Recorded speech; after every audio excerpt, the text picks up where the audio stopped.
Bonjour à tous, bienvenue sur cette nouvelle vidéo. On va parler aujourd'hui de courtage en financement. Est-ce qu'il vaut mieux passer par un courtier pour confier son dossier ou est-ce qu'il vaut mieux aller démarcher les établissements bancaires soi-même? Je réponds à cette question dans cette vidéo. A tout de suite.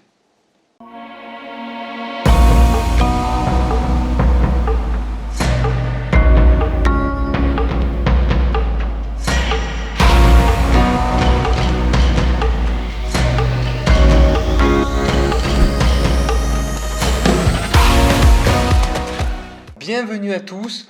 Tout d'abord, je tiens à vous remercier parce que vous êtes de plus en plus nombreux à me suivre. Et donc, pour ça, un grand merci à vous tous.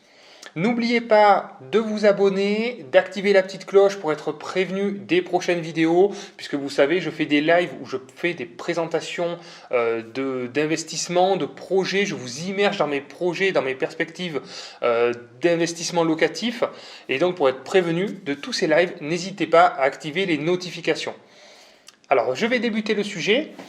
C'est un sujet qui fait un petit peu débat, hein, souvent. Est-ce qu'il vaut mieux passer par un courtier? Est-ce qu'il vaut mieux aller voir les banques directement ou consulter sa propre banque? Je vais essayer de vous donner mon avis sur le sujet, puisque je suis un peu passé par toutes les étapes. J'ai consulté ma banque, je suis passé par divers courtiers aussi également, et puis j'ai aussi démarché énormément d'établissements bancaires pour obtenir mes financements et avancer dans mes projets d'investissement locatif. Donc j'ai un regard assez complet sur le sujet. Alors, passer par un courtier, ça peut être bien, c'est comme dans tous les métiers d'ailleurs, il y a des bons et il y a des mauvais courtiers, donc on ne peut pas trop faire de généralité. Ça peut être bien dans certains cas, c'est-à-dire si vous n'avez absolument pas le temps de démarcher les banques, donc là vous êtes overbooké, vous n'avez pas du tout le temps de démarcher les banques, premier cas. Deuxième cas, vous n'êtes pas du tout à l'aise pour présenter un dossier, vous ne vous sentez pas à l'aise, vous ne voulez pas vous embarrasser avec ça. Bon, admettons, dans ce cas précis, il est peut-être intéressant de passer par un bon courtier. Sinon, dans tous les cas, si vous avez le temps, si vous vous sentez à l'aise de présenter votre dossier, vous vous sentez capable, vous avez une bonne présentation, il vaut mieux aller défendre son dossier auprès de la banque. Pourquoi? Parce que c'est avant tout, encore une fois, une relation humaine qui va se passer entre votre banquier et vous-même. Et le banquier a besoin aussi de voir la personne qu'il a en face, à qui il va prêter de l'argent, est-ce qu'il peut lui faire confiance. Et quand il va vous voir que vous présentez un dossier complet, donc le but c'est d'avoir le dossier le plus clair et le plus bouclé possible. Donc pour ça, je vous invite à télécharger mon dossier bancaire, ma présentation de dossier dans la description. Je vous donne ma présentation gratuitement et tous mes conseils. Pourquoi? Parce que dès qu'il manque une pièce, dès qu'il va manquer un document, le banquier va s'en apercevoir, mais peut-être une semaine, 10 ou 15 jours plus tard. Ensuite, vous allez lui renvoyer, vous allez peut-être mettre 2-3 jours à lui renvoyer, etc., etc. Et ce qui se passe, c'est que le délai court et malheureusement, on est pris par le temps, par les conditions suspensives d'obtention de financement et on ne peut pas se permettre comme ça d'avoir des réponses d'obtention de financement trop longues. Donc c'est pour ça qu'il faut lui fournir même plus d'informations que ce qu'il demande pour éviter qu'il vienne vous voir et vous demander des pièces complémentaires. Donc ça, c'est le premier point. Ensuite, il va aussi mieux valoir aller présenter son dossier à la banque directement si vous avez une situation un petit peu complexe. Soit vous avez une situation professionnelle qui n'est pas ultra stable, ou vous avez déjà plusieurs investissements locatifs, vous commencez à avoir un taux d'endettement qui commence à augmenter. Pour toutes ces raisons-là, il vaut mieux présenter le dossier dans une banque soi-même. Parce qu'il faut savoir faut se poser la question déjà, pourquoi les banques travaillent avec des courtiers?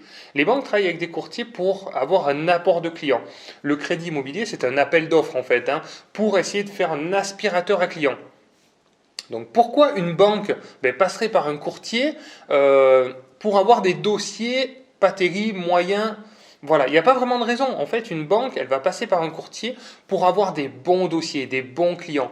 Donc, pour de l'achat en résidence principale, effectivement, les courtiers sont plutôt efficaces, plutôt bons. Et dans les investissements locatifs, c'est un petit peu plus compliqué. Pourquoi? Parce que une banque va demander un barème, va demander un minimum de revenus pour être mis en relation.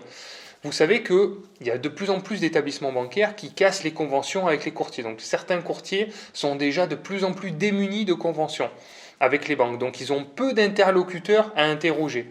Et deuxième effet, les banques demandent un minimum de revenus qui augmente de plus en plus. Les 2 banques avec lesquelles je travaillent avec des courtiers pour un minimum de 9 000 € par mois de revenus, sinon elles ne veulent pas travailler avec les courtiers. Donc vous imaginez finalement le filtre qui est tellement important. Donc elles gardent la convention effectivement avec la banque, mais d'un autre côté, elles ne vont pas accepter les dossiers de personnes qui gagnent moins de 100 000 € de revenus fiscaux de référence pour un couple. Donc vous voyez qu'en fait, les courtiers sont de plus en plus limités. Donc mon conseil, c'est allez vous-même démarcher un maximum d'établissements bancaires. N'attendez pas d'avoir le premier retour pour continuer à démarcher de nouveaux établissements. Comptez sur vous-même. L'erreur à ne pas faire, c'est de faire confiance à un seul interlocuteur, c'est-à-dire une seule banque ou un seul courtier. Multipliez les rendez-vous et vous aurez comme ça de ce fait beaucoup plus de chances et beaucoup plus de propositions de financement. Voilà ce que je peux vous en dire sur l'expérience personnelle que j'ai avec les courtiers. Maintenant, je vous laisse faire votre propre expérience. Dites-moi justement dans les commentaires si vous avez eu une expérience avec des courtiers ou votre expérience personnelle. Comment vous procédez pour obtenir vos financements. Donnez-moi votre avis, ça m'intéresse. Et sinon, je vous dis à très vite pour une prochaine vidéo. Merci de l'avoir regardé. N'oubliez pas de la liker si vous avez aimé. À bientôt.